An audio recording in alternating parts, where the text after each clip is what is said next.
Hello there. Welcome to my world of Russian history. My name is Elizabeth All, and I'm glad to be with you today. I want to share with you why I'm so fascinated with Russian history and culture. It first started when my mother gave me the book Nicholas and Alexandra, and I will show that to you now. About 30 years ago, I had run out of things to read, and I needed something new to read, something in nonfiction history. And here it is, Nicholas and Alexandra. It was written by Robert K. Massey in 1967. That was a long time ago, but it's very timely, and it seems very up to date. He wrote the book because he had a son that was born with hemophilia, as did Nicholas and Alexandra. Their heir to the throne, Alexis, was born with hemophilia, and he had a hard time all his life falling down and bumping and bruising himself and having near-death experiences. And there's no cure for it. There's treatment for it now, but back then there was absolutely nothing you could do.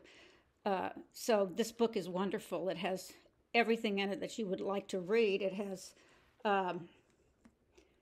love, intrigue, mystery, lavish luxury, the revolution, of course. It has jewelry, Fabergé. It's just wonderful. Art, ballet, opera.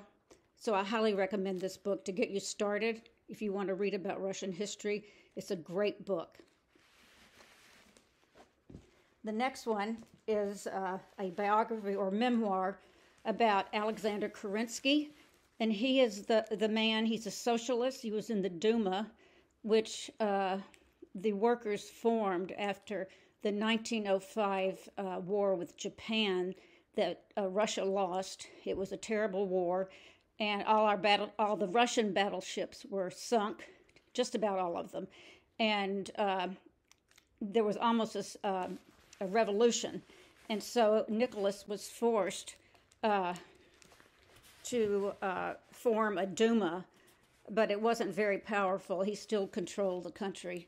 But anyway, when the 1917 revolution started in February of 1917, this man, Alexander Kerensky, was the president of the provisional government in St. Petersburg, and he was not like Lenin, who believed in red terror with communism. This man was a socialist, and he was more middle of the road, and he didn't believe in the things that Lenin did. And when Lenin came to power, Kerensky had to flee for his life, and he used a Serbian passport to get out of St. Petersburg, and he had a disguise as a dark hair wig that was long and a bushy mustache. And I want to read you something. I got this book on the internet, and it's signed by Mr. Kerensky. And I'm going to read something to you that I find very interesting.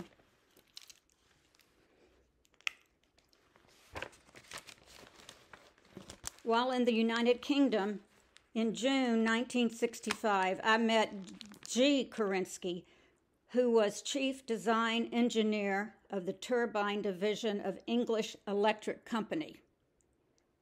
Later that summer, while Kerensky was in Winnipeg, and while we were dining together, I asked if, by any chance, if he were related to Kerensky of the Provisional Government of Russia.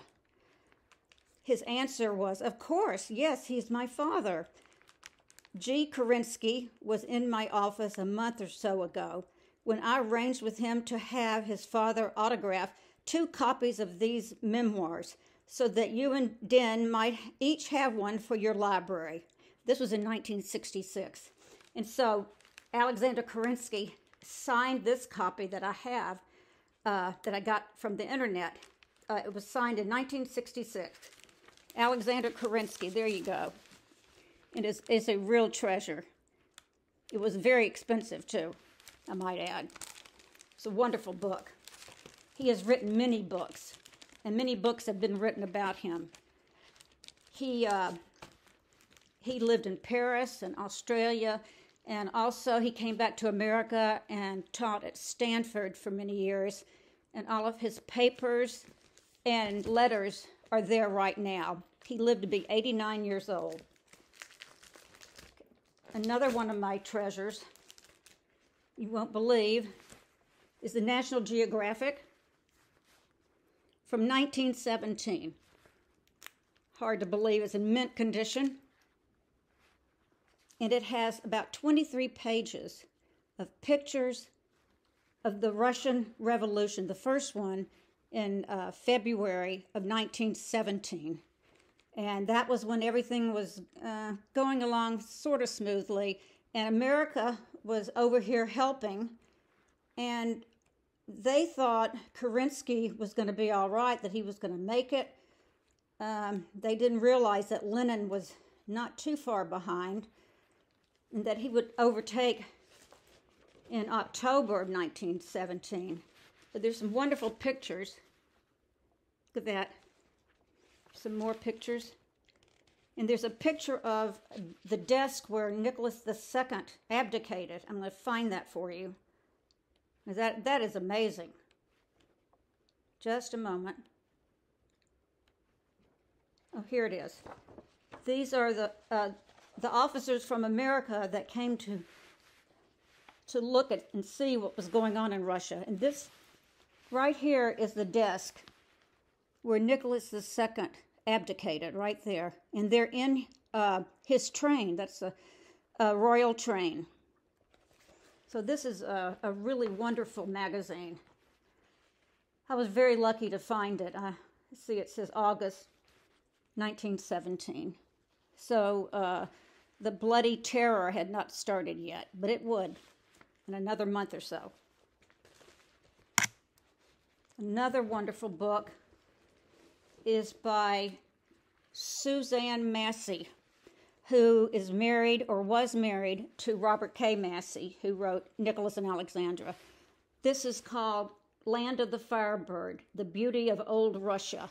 And this is a beautiful book, and it tells about old Russia and new Russia, and the fact that really the Russians just love culture and opera and ballet and symphonies and art. It's just in their DNA. They can't help it. They just thrive on it. And this book talks about that and points everything out about the beauty of Russia. Everything they do is beautiful. The arts, and there's some wonderful pictures in here. So I really recommend this book. Now this book, this nonfiction book, is very serious. It's called 10 Days That Shook the World. And it's by John Reed, who was an American socialist, a journalist who went over to write about in the newspaper about the revolution in 1917. I think he went over between February and October to get a flavor of what was going on between the two revolutions. And this is an astounding first-hand report. It is excellent, and even Lenin recommended it. He writes some serious. John Reed writes some serious first-hand accounts here, and I'd like to read something to you, if you don't mind. This book is a slice of intensified history as I saw it. It does not pretend to be anything but a detailed account of the November Revolution, when the Bolsheviks, at the head of the workers and soldiers, seized the state power of Russia and placed it in the hands of the Soviets. Naturally, most of it deals with Red Petrograd, the capital and heart of the insurrection, but the reader must realize that what took place in Petrograd was almost exactly duplicated, with greater or lesser intensity at different intervals of time all over Russia.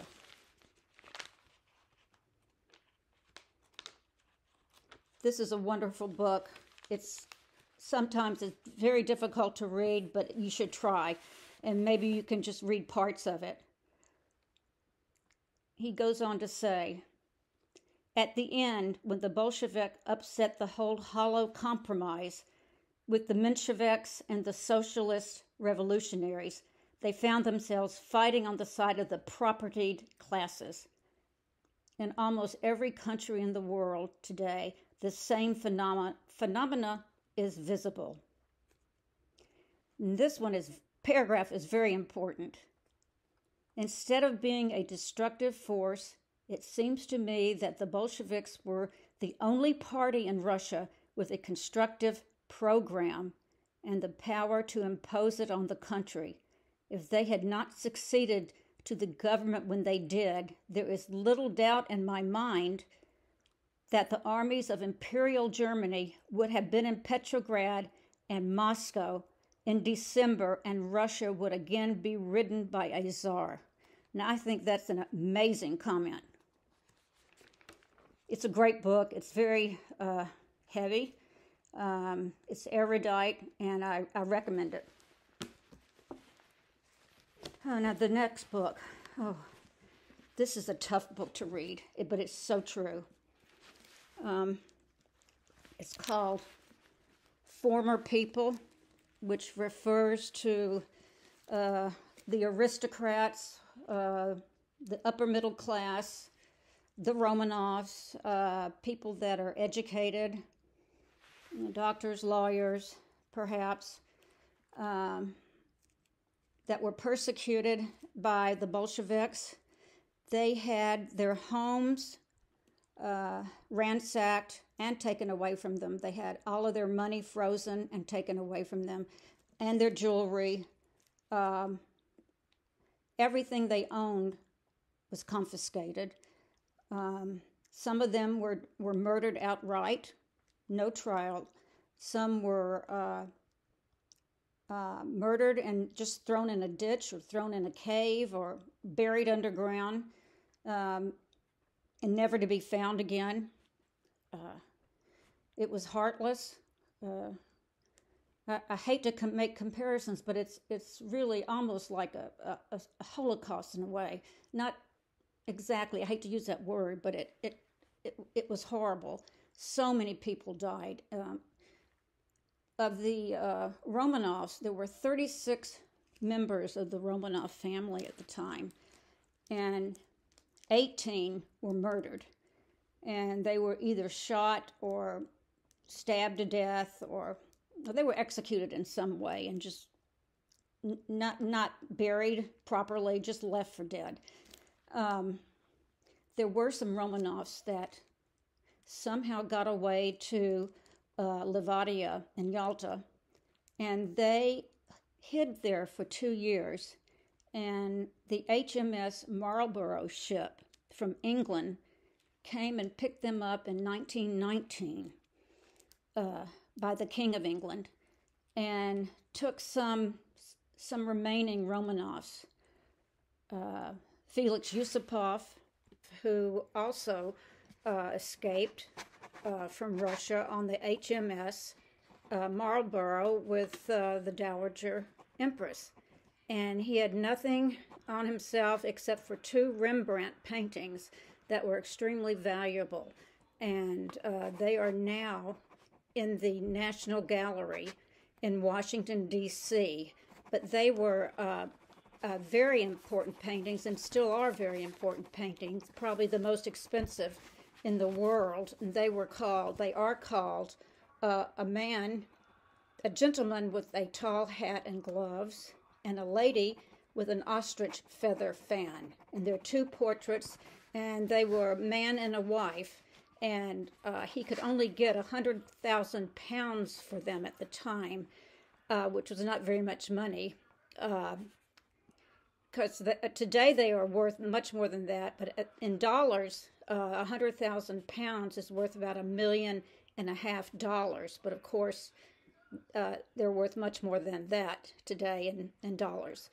So I wanted to tell you about another book that's wonderful, and it's a memoir, and it is called The Education of a Princess.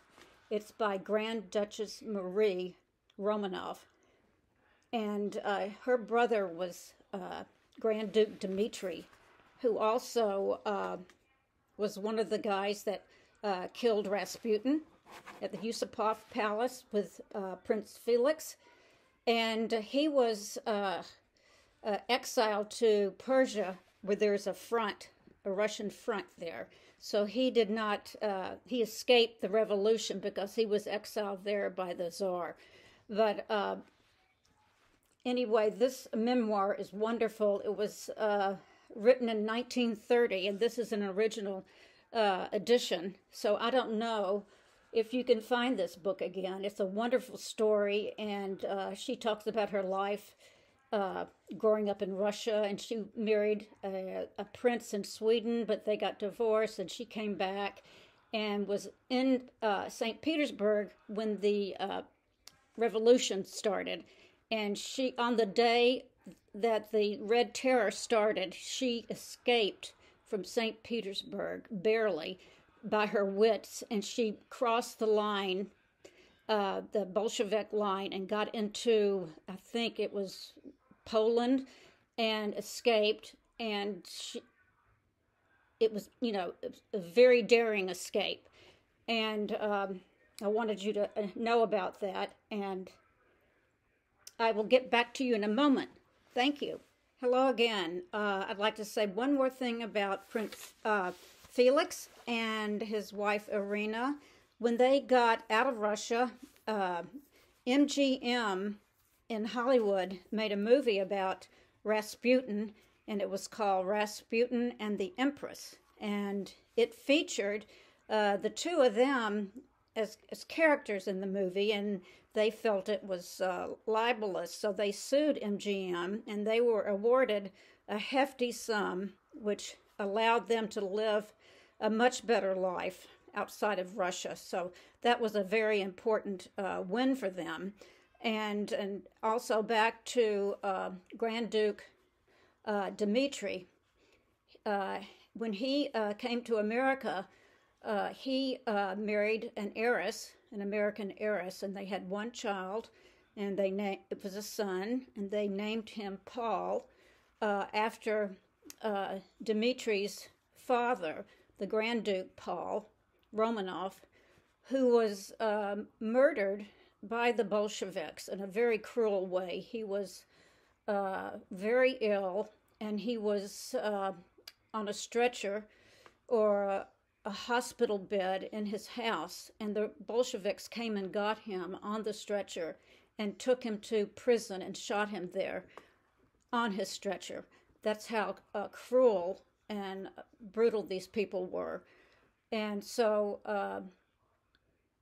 Grand Duke Dmitri named his son Paul, and he took the last name Ilyiski, which is the name of their summer home in Moscow.